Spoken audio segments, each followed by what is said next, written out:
Yep. You already know what it is. Southpaw Slick, live at work.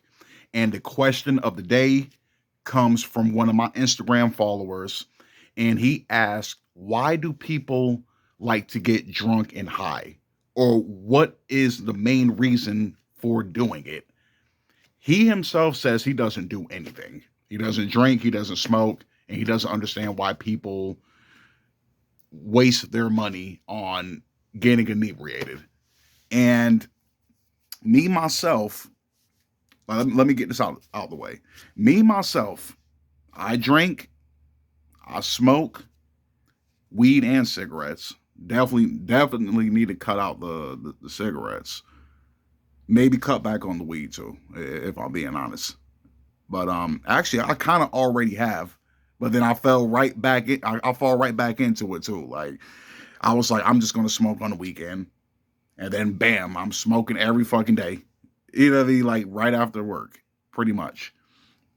But to answer your question, um, there's a lot of reasons why people get drunk and or high.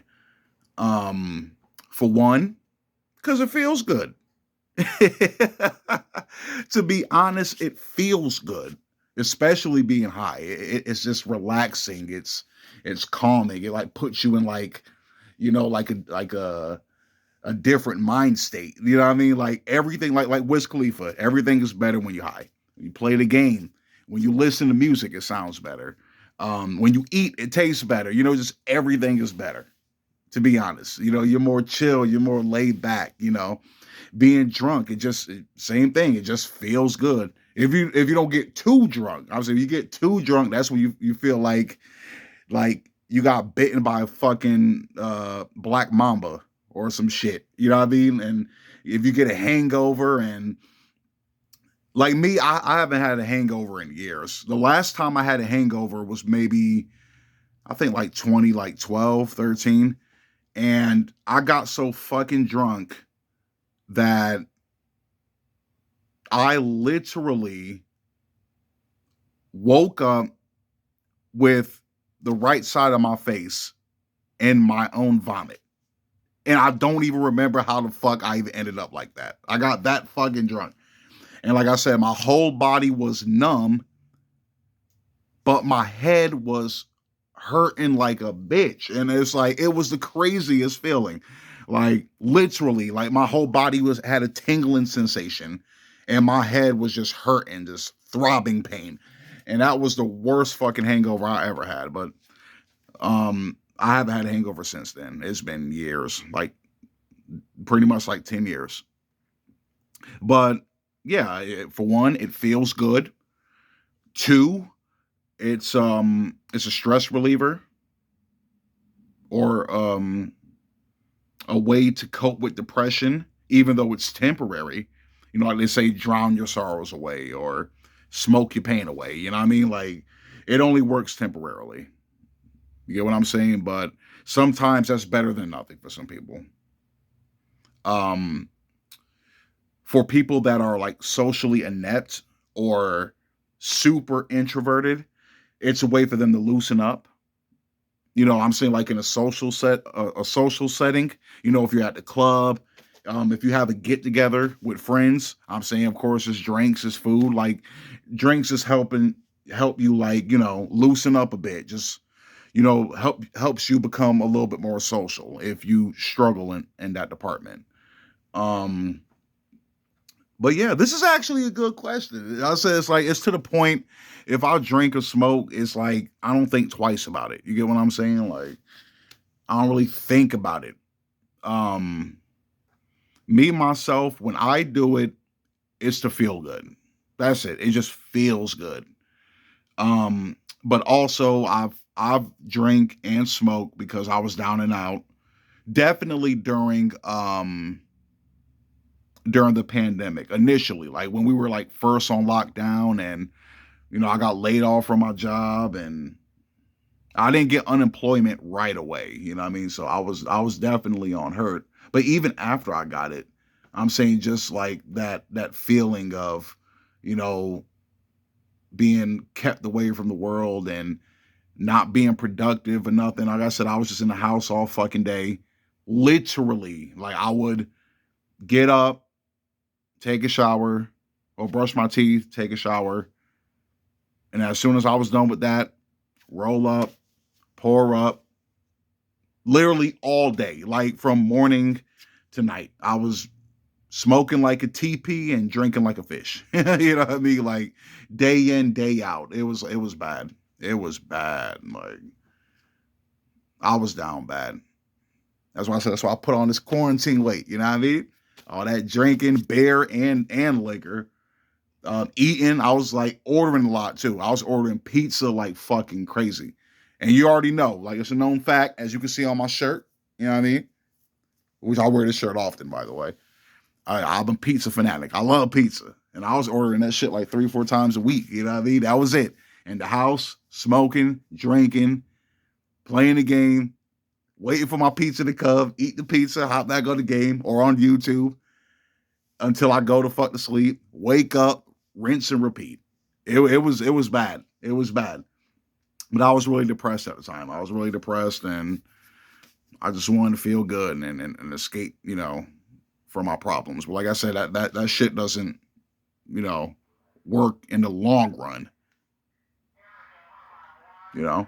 But I'm saying, but yeah, like there's plenty of reasons why people, you know, get intoxicated or inebriated, I mean, like I said, it's not the same for everybody. I think ultimately, though, the two main reasons are that is to feel good and to cope with like depression or some kind of anxiety or something. Like I said, that those are the main reasons like that people smoke and drink or do whatever or sniff up. You know what I mean? Like now when it comes to cocaine, I've tried it one time. I tried it one time when I was 18. Never again. Never again. That was the worst fucking feeling, I swear. Okay, not as bad as that fucking hangover I was talking about, but close enough. That shit was horrible. Like, I couldn't wait to come down from that. And the only reason I even did it was, well, at the time I was staying in Stonehenge, which is now Alder Ridge. That's a apartment complex on the west side of Winston, off of Old Vineyard. Pretty much that whole street is apartment complexes, right? So my neighbor who lived above me at the time, he was trying to get me to do it for like, I think like 2 weeks straight.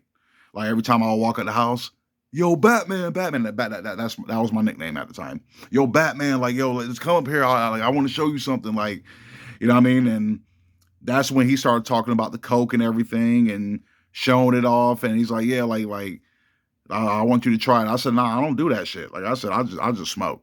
You know what I mean? That's it.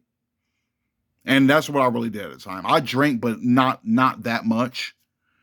Like I said, I was mostly a smoker, But he's like, I'm gonna get you to do it one day. Like, watch. I'm gonna get you to do it. So that day finally did come. He actually invited me upstairs, and he had a Mexican guy in there. And this dude was like the fucking Mexican Tony Montana. I'm telling you right now, it was like that whole fucking table. It was just a big pile of coke. That was it. Like, like that scene in Scarface where he just like stuffed his head. That's how it looked. It's just a big fucking pile of coke. And then he proceeds to cut it small, 4 small lines. And I'm saying, and somebody giving you 4 lines for the freebie, that doesn't happen often. So I was like, fuck it, why not? He was like, yeah, like, like go ahead, do it. So he rolls up the $20 bill, and I didn't sniff up all 4 lines. I only sniffed up 1 in each nostril. Sniff up 1 and the other one. I think like 5 minutes afterwards, that's when I started feeling something. And my nose clogged up, and I had what they call a drain, like people that sniff coke. I mean, I'm not too familiar with the coke heads, right? But they got some something they call a drain, and that's when you like swallow and it feels like sprinkles are constantly going down your throat. I'm assuming that's the coke itself. And I felt crazy afterward. Like after that started like happening, I felt like it's kind of hard to explain, but it wasn't a pleasant feeling. It's not like, when you smoke some gas and you feel good. It wasn't like that at all. Like that shit felt like crazy. Like I'm like, nah, I ain't doing this shit again. Then I started chain smoking cigarettes like fucking crazy, like one after another. And supposedly that's something like a lot of coke heads end up doing. They say you like start chain smoking a lot. I said my throat was dry, mouth was dry. I just felt like shit. I just couldn't wait to come down. And thankfully, I don't like that shit because it's an expensive habit. You know what I mean? Anything else I have not tried, and I have no intention on trying it. Like heroin, crystal meth, PCP. I never even tried mushrooms. Like I said, I'm good on all that shit. You know what I mean? Even people that do that fucking what's that? What's that called? That shit that Steve-O was doing. I can't remember what it's called now. Like those Nas tank things. I said how you just keep on inhaling it, and how people use like appliances. Like getting high off air freshener and the air duster and all that shit. Like I said, like people find all different ways to get high. You know what I mean? Like from the most convenient way to the cheapest way. And I'm assuming that's why people started doing that. I think it's called huffing. I'm saying where you like do that spray can shit and all that. Cause there was somebody on